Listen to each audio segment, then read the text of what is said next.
Então nós temos aqui uma pequena esteira, né? Não é tão pequena assim, mas é uma esteira. Essa esteira é comandada por esse motorzinho, né? Ele não está bem posicionado aqui, eu peguei só alguns desenhinhos e fui montando aqui esse sisteminha, tá? Então nós temos esse motor que movimenta a esteira, eu chamei ele de ME, tipo o motor da esteira, né? Para ficar mais fácil. E nós temos ao longo do percurso da esteira alguns sensores, S1, S2, S3 e S4.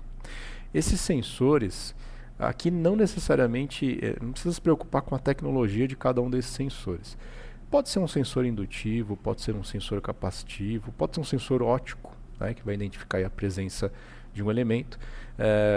Não importa exatamente a tecnologia, o que importa é que este sensor S1, assim como os demais, eles estão aqui para identificar a presença desta garrafinha aqui. Então isso aqui é um processo de produção de garrafas de água, né? E esse processo de produção de garrafas de água tem garrafas ao longo do percurso aqui dessa esteirinha. Imagina que tem uma etapa anterior desse processo e vai ter uma etapa posterior, mas a gente pegou aqui um momento onde ele recebe garrafinhas e vai preencher essas garrafinhas e depois rosquear a tampinha. É isso que a gente vai fazer. E depois colocar dentro de uma caixa lá para fazer a expedição. Então esse sensor com a garrafa aqui, ele identificou a presença da garrafa. A identificação da presença da garrafa gera um sinal de nível lógico alto, gera um sinal de tensão lá, 24 volts para o CLP. Ok? Então a presença da garrafa vai sinalizar como um acionamento de uma entrada digital do CLP e a ausência da garrafa vai sinalizar como zero, né? Então não vai mandar uma tensão ali para uma entrada digital do CLP. Isso vale para os 4 sensores. Ok? Eu estou fazendo essa descrição geral, já estou mostrando quais são os elementos aqui desse sistema, para a gente já começar a entender mais ou menos como é que ele vai se comportar em termos de hardware, né, em termos de sinais elétricos que vão transitar aqui dessa parte aqui da montagem, né, da estrutura do nosso processo até o CLP, onde ele vai receber e enviar dados para a gente conseguir comandar tudo isso aqui. Bem, então esses sensores, eles têm essa característica. Bom, como é que esse processo vai funcionar? A gente tem aqui um início dessa esteira, a gente vai escoar a produção aqui da direita para a esquerda, né? Então vai vindo aqui para lá. Esse processo inicialmente está parado, a esteira está desligada, o motor não está acionado. Ele vai começar a funcionar quando a gente colocar essa primeira garrafinha aqui no início da esteira. Eu vou pensar que o início da esteira é essa posição que eu acabei de colocar a garrafa. O sensor S1, identificando a presença dessa garrafa, vai fazer o acionamento desse motor aqui. Então o motor da esteira foi acionado com base na identificação da garrafa pelo sensor S1. Então, com esse acionamento, a garrafa vai começar a se deslocar aqui para a esquerda. Depois de um certo tempo, né, até ela atingir aqui a posição do sensor S2, essa garrafa vai parar. Então, o sensor S2, ele vai ser um sensor que vai desligar o motor da esteira, tá? E iniciar uma segunda etapa, né, que é o preenchimento dessa garrafa. Então, tem aqui um reservatóriozão aqui de água, né, tipo uma caixa d'água, a tubulação e tudo mais. Aqui fiz uma montagem meio esquisita, mas acho que dá para vocês entenderem o que está acontecendo aqui. Tem um funilzinho aqui, né, para não vazar água para fora da garrafa, né? Esse desenho da garrafa já está com tampa, mas imagina que não está com tampa nesse momento, tá? Então, quando a garrafa atingir essa posição, o motor de esteira parou, desligou a esteira está paradinha, a garrafa está posicionada abaixo aqui desse funil. Esse funil está representando uma válvula, né? Uma válvula tipo a solenoide, por exemplo, que vai fazer o acionamento aqui da saída de água, né, desse reservatório. Então, quando essa garrafa parou nessa posição, a gente vai acionar esta válvula aqui de invase, VE, válvula de invase, e a água vai começar a fluir através da tubulação para preencher essa garrafa. Como que eu sei que essa garrafa está completamente cheia? Tem um sensor aqui, tem tipo uma balancinha aqui embaixo, um sensor de peso, SP, não fui muito criativo no nome dos sensores, né, mas é um sensor que vai identificar o peso dessa garrafinha. Se chegou no peso adequado, ele vai mandar um sinal, é um sinal on-off, então ele não vai medir de forma analógica, né? Eu não sei o intervalo de medição de peso dessa garrafa. Eu sei somente que ele atingiu o total, né? Quer dizer, a garrafa está completamente cheia, chegou ali nos seus 500 ml, por exemplo. Então, acionou esse sensor, ele mandou um sinal para o CLP. O CLP recebendo esse sinal, o que ele vai fazer? Ele vai desligar esta válvula aqui de saída, né? E vai novamente ligar o motor da esteira, porque essa garrafa tem que continuar se deslocando aqui ao longo do percurso. De repente, essa garrafa chegou nessa posição aqui do sensor S3 e novamente, opa, quase caiu aqui a garrafa da esteira. Chegou na posição do S3, novamente a gente vai desligar o motor da esteira. Então parou a garrafinha novamente ali. E agora a gente tem tipo um dispenser aqui de tampinhas, ó, tem uma pilha de tampas aqui, né? E aí como é que vai funcionar essa etapa do processo? A garrafa parou aqui embaixo. Esse LT é tipo libera a tampa, né? Vai soltar uma tampinha aqui, a tampinha vai cair em cima da boca da garrafa, né? E aí tem esse motorzinho aqui, é um motor de tampa, né? Que eu dei o nome MT para motor de tampa. Ele vai rodar para fazer com que a tampa fique rodando ali, rosqueando e fechar completamente, tá? E aí nós temos um sensor, um SF, um sensor de fechado, né? Meio esquisito, mas imagina que tem uma espécie de um sensor ali que identifica que quando fechar completamente a garrafa vai dar tipo um torque ali, a garrafa vai dar uma pequena deslocada ali, né? E aí ele vai perceber que ela está completamente fechada, né? Deu o torque, fechou. Então esse sensor também on-off vai identificar que a garrafa está completamente fechada, lacrada, belezinha. E esse processo vai fazer com que o motor aqui da esteira continue acionado, quer dizer, ligue novamente, né? Essa garrafa vai continuar se deslocando até que de repente ela chega na posição do S4. Na posição do S4, novamente o motor da esteira vai parar. Quando parar esse motor da esteira, o que a gente vai fazer? A gente vai mandar um comando para que esse braço robótico aqui pegue essa garrafinha. Eu sei que é meio exagerado, né? Mas é só para ilustrar aqui uma situação, né? Esse braço robótico vai pegar essa garrafinha e vai vai posicionar ela dentro dessa embalagem, dessa caixa. Então ele vai pegar essa garrafinha aqui e vai jogar aqui dentro da caixinha, tá? E finalizou o processo. Uma vez que a garrafa saiu da área de atuação aqui do sensor S4, o processo já pode ser reiniciado novamente, tá bom? O robô, você pode pensar, mas peraí, o robô deve ter uma programação, deve ter ali uma forma de agir, quer dizer, o braço ele tem ali uma forma de se movimentar, né? Sim, o braço ele já tá previamente programado, né, com o seu posicionamento. Pode ser que ele tenha ali um sistema de identificação do posicionamento da garrafa dentro da caixa, para que ele consiga posicionar as garrafas na sua posição correta. Quer dizer, então não é apenas uma programação, existe ali alguma inteligência nele para que ele consiga posicionar as garrafas nos locais apropriados, locais que estão vazios ali dentro da caixa, tá? Então esse é o processo. Então, o que o nosso CLP vai fazer é dar um sinal de comando para o nosso robô para que ele inicie o processo. Vai pegar a garrafa, colocar na caixinha e finalizou, certo? Então, veja, esse processo ele só tem elementos que ligam e desligam. Então, todos os sistemas aqui, os subsistemas aqui, funcionam dessa forma. Os sensores, eles mandam ou 0 ou 24 volts para o CLP, somente isso. O motor, eu não estou controlando a rotação desse motor. Num processo industrial mais complexo, a gente provavelmente controlaria, inclusive, a velocidade do deslocamento dessa esteira. Porque se a gente parar lá com tudo, a garrafa vai cair, né? Mas a gente está pensando de uma forma mais simplificada, em que a gente só liga ou desliga. Então, para eu fazer a esteira rodar, ou eu mando 24 volts, ou eu mando 0 volts. E aí você pode pensar, peraí, mas 24 volts para acionar o motor? Sim, 24 volts vai acionar um comando que, por sua vez, vai acionar o motor. A gente precisa de um sistema de partida para esse motor funcionar, tá? Então a gente pode discutir isso mais adiante.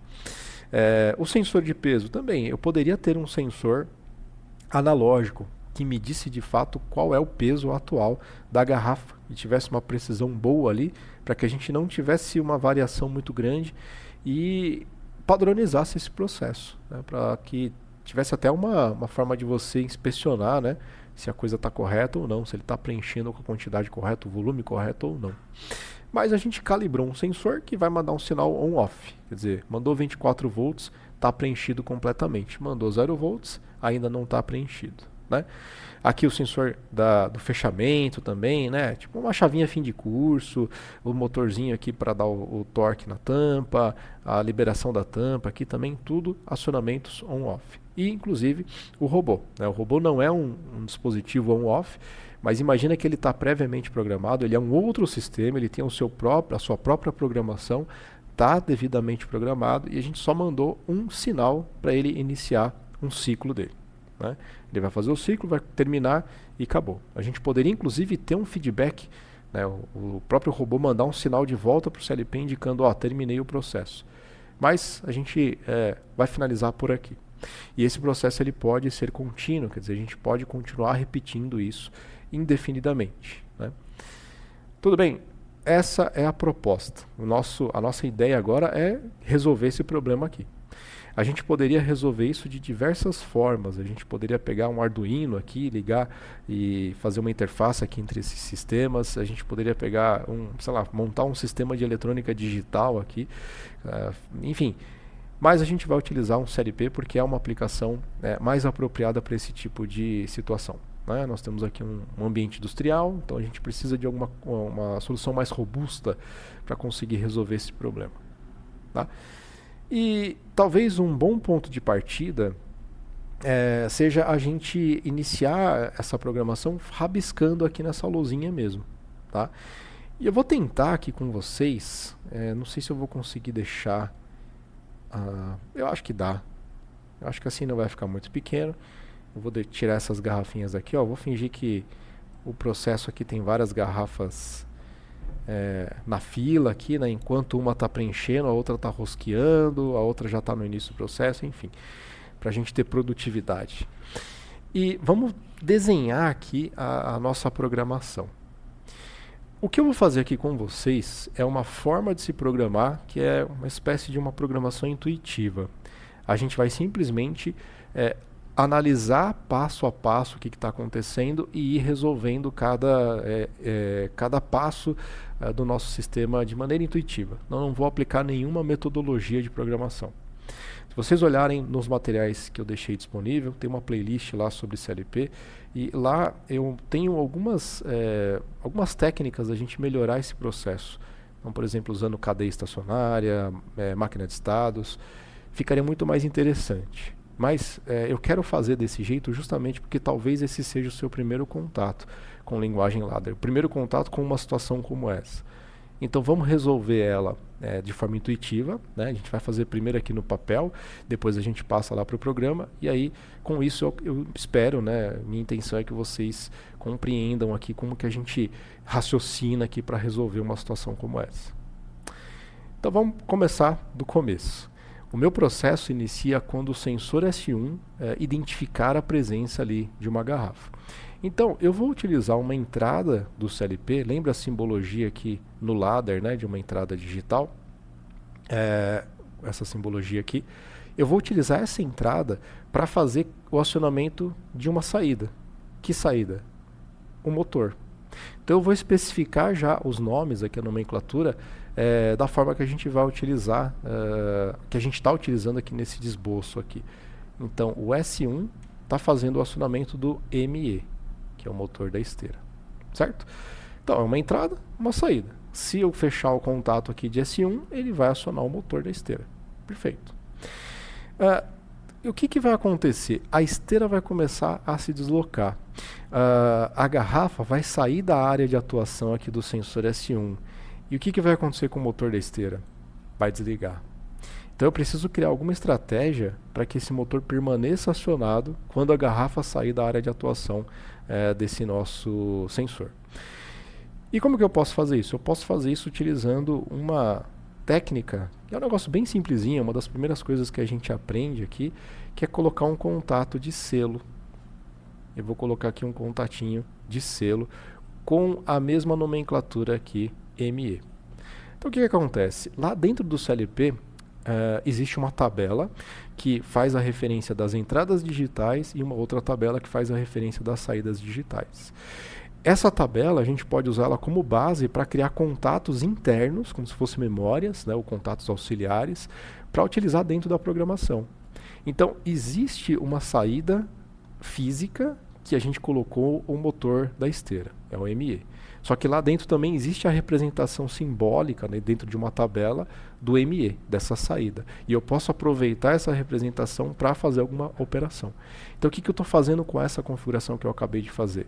Se eu acionar o S1, eu vou acionar a saída ME. A saída ME acionada, todos os contatos que tiverem o mesmo nome dessa saída também serão acionados. Então esse ME está acionado.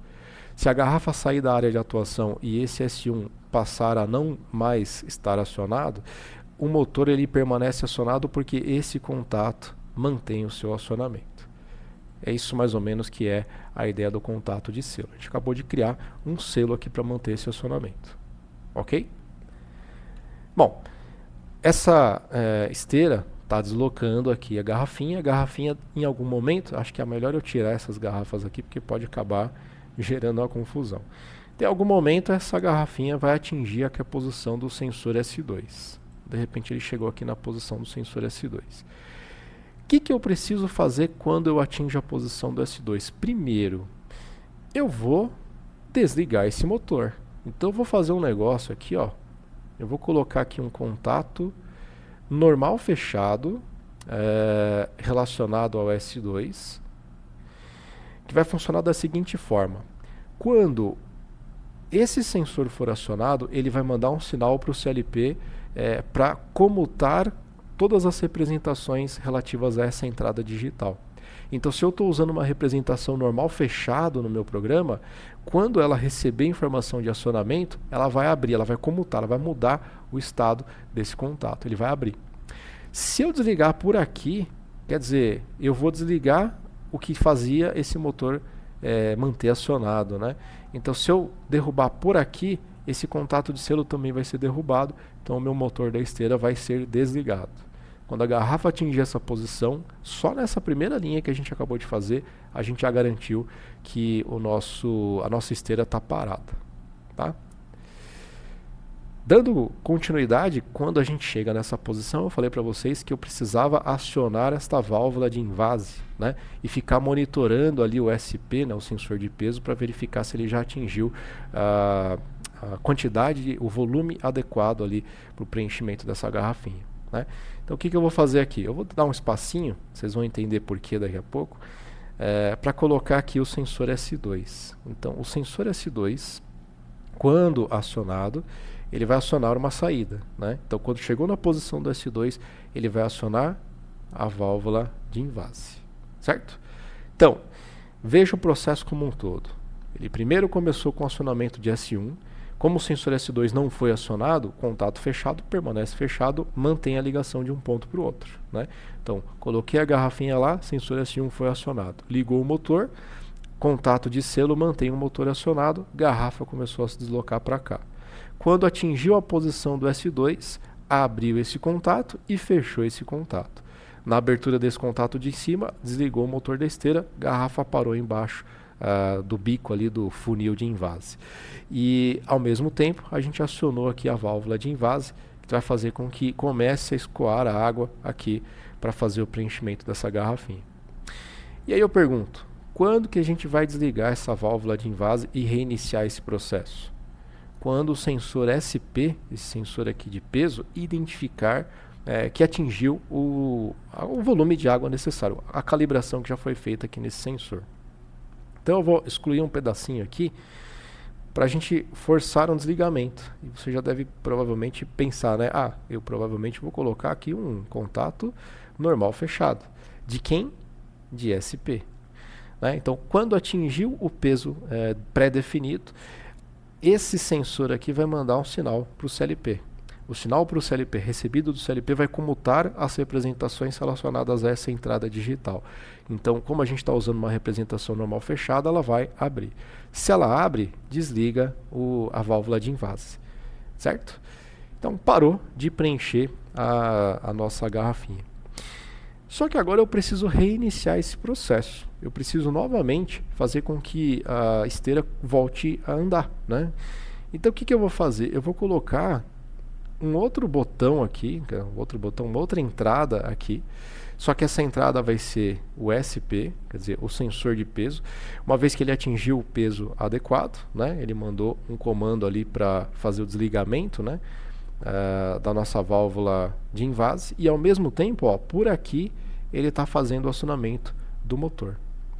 Como a nossa garrafinha saiu da área de atuação de S2, né, quando a gente acionou instantaneamente aqui esse motor de invase, então esse contato aqui voltou a ficar fechado.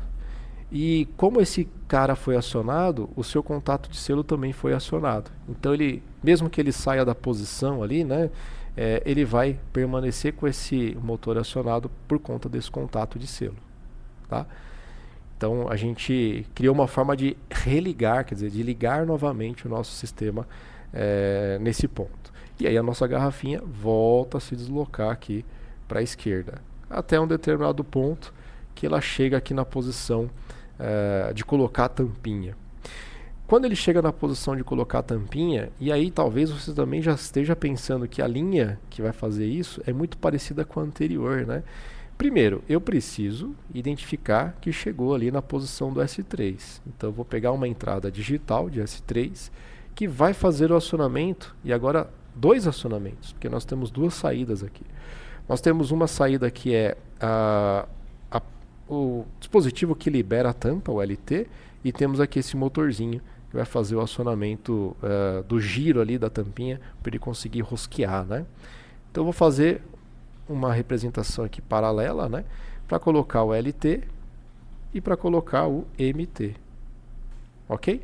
Então o sensor S3 sozinho fez o acionamento dessas duas saídas na mesma linha, tá? Isso é possível de ser feito. Quando que a gente vai parar de fazer esse acionamento? Quer dizer, quando que eu vou parar de rosquear ali a tampinha?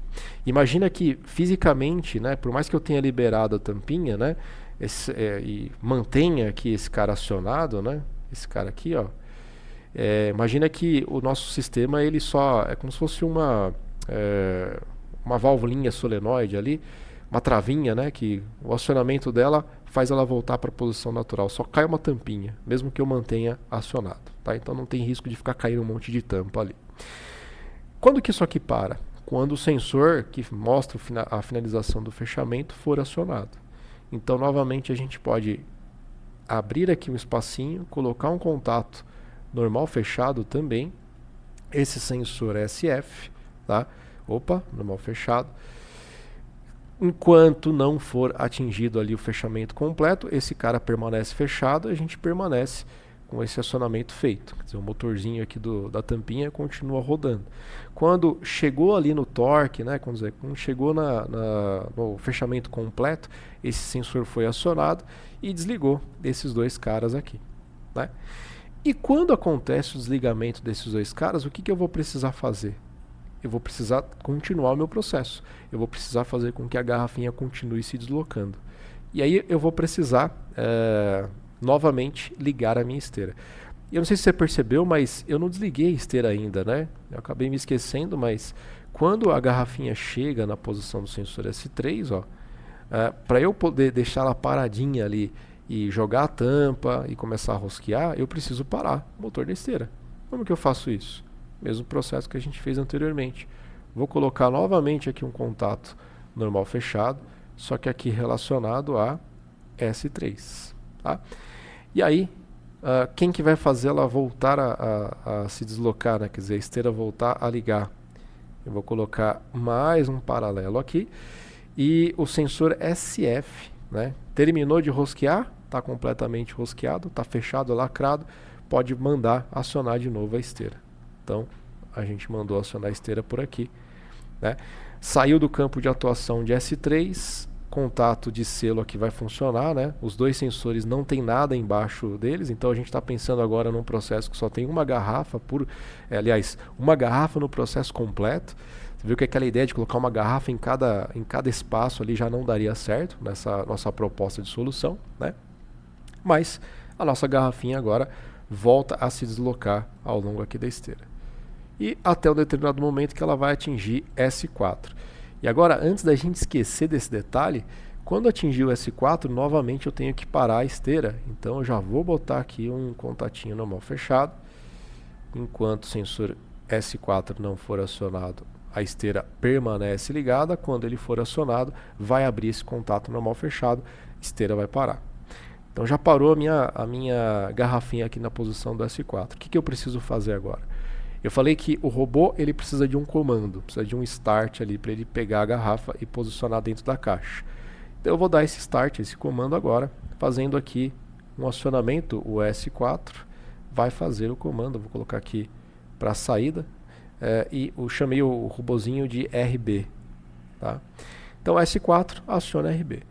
Esse acionamento do motor, eu só preciso dar um start, né? Então mesmo que a garrafa saia da posição do S4, não tem problema porque o robô já iniciou o seu ciclo, né? O seu processo. Então basta essa linha simples, não preciso nem de contato de selo nem nada, que eu vou conseguir fazer esse robô pegar a garrafinha e colocar dentro da caixa. Tá?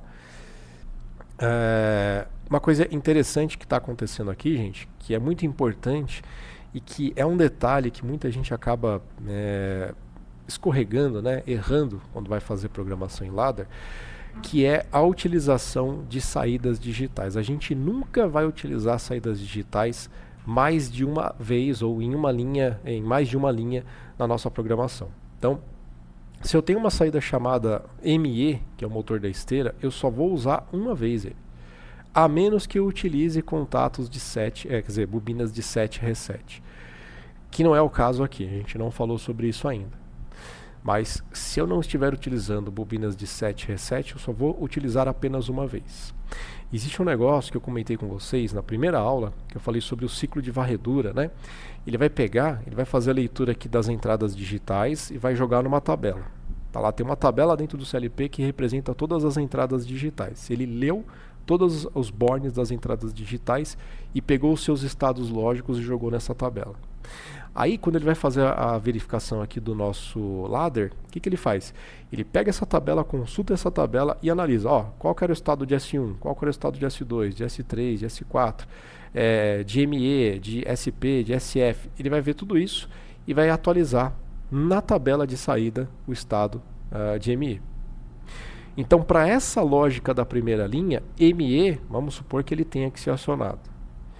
De repente, você criou uma outra linha, né, que também faz referência a ME, só que é uma lógica, que é uma sequência de contatos que não acusa o acionamento de ME. O que vai acontecer? Ele vai atualizar a tabela com a informação de que ME não deve ser acionado. Na primeira linha, a condição dizia, aciona ME. Na linha posterior, dizia, não aciona ME. Qual informação vai prevalecer? A primeira ou a última? É a última, né? É a última informação que ele sobrescreveu na tabela, a última atualização que ele fez daquele estado na tabela. Então, depois que ele faz a varredura de entrada, com a tabela da situação das entradas, ele analisa o ladder, atualiza a tabela de saída. O que ele faz? Atualiza as saídas reais com essas informações atualizadas da tabela. Então ele vai pegar os últimos estados que ele obteve de acordo com a lógica que foi desenvolvida. Tá?